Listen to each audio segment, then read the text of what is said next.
One reason, among many, why people struggle with Isaiah is they'll read him in the Book of Mormon in isolation. So we often get into the habit, because of the way the book is laid out, we'll read a chapter a day, or we'll focus on one chapter at a time.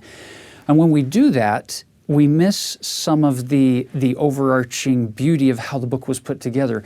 Because when Jacob or Nephi or Alma or Helaman, when they wrote the book, and when Mormon put it together and abridged it, he didn't use chapters and verses the way we have them.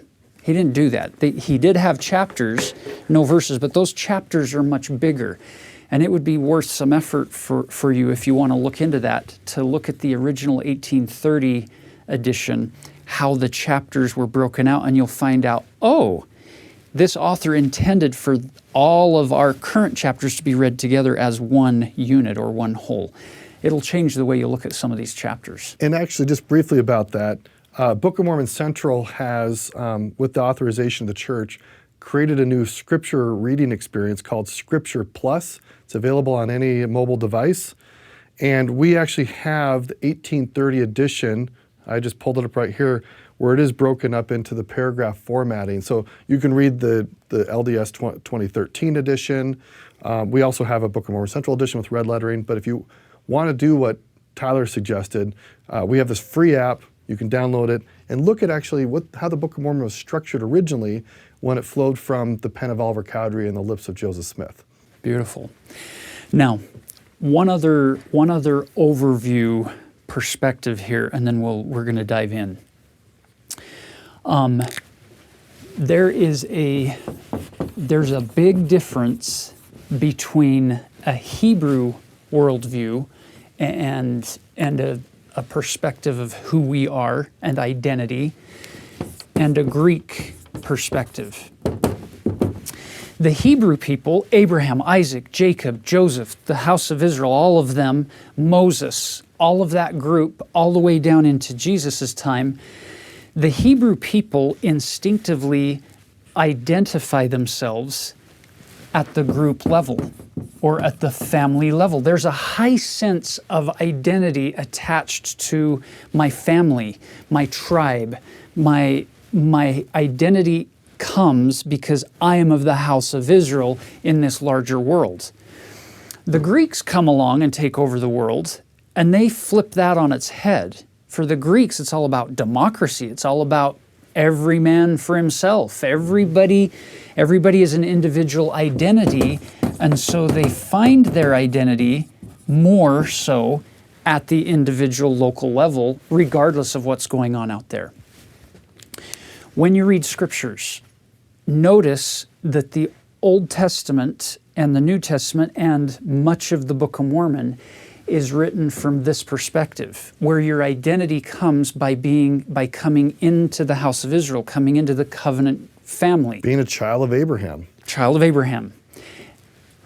We live now in the 21st century in a Greek-dominated world. We can thank the Greeks. I mean, without them, we wouldn't have all the freedoms and all of the opportunities politically and business and culturally and with the arts and learning.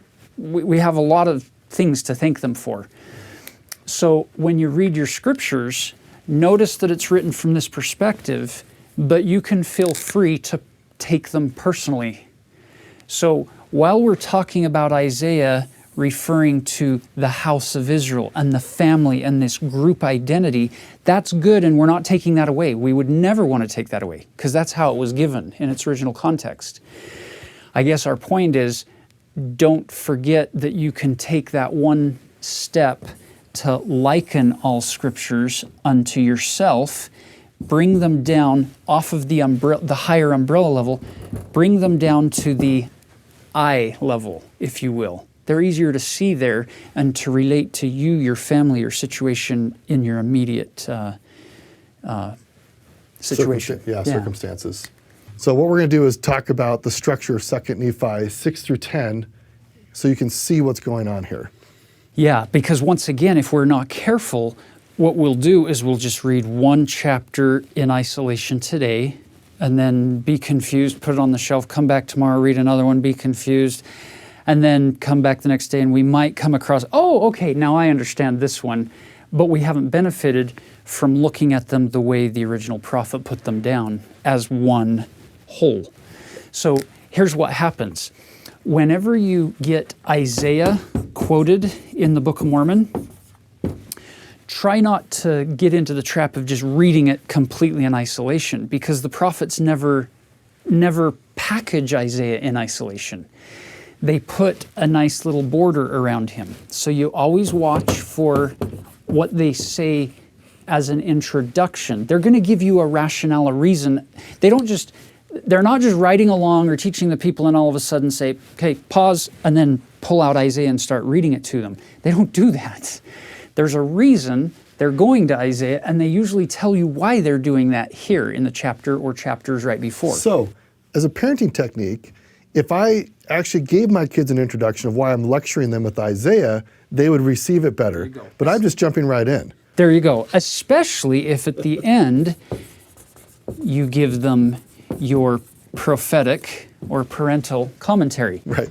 So when prophets quote prophets, whether in a general conference setting in our day or in a scriptural setting, they have some authority from the Lord to tell you what they got out of those chapters. Well, that's exactly what you get here in this Come Follow Me section for this week.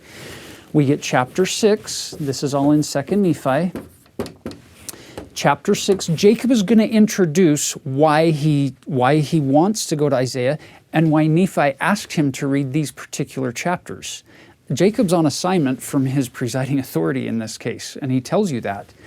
So he's going to give you some heads up here, some look for this. Then he gives you the Isaiah chapters that he's going to quote, which are 50, 51, and the first 2 verses of chapter 52. Then he gives you his commentary. So if you struggle reading chapters 7 and 8, just pay attention to some of these and you're going to say, oh, that helps me unlock some of the meaning of these more difficult to understand words and phrases and passages.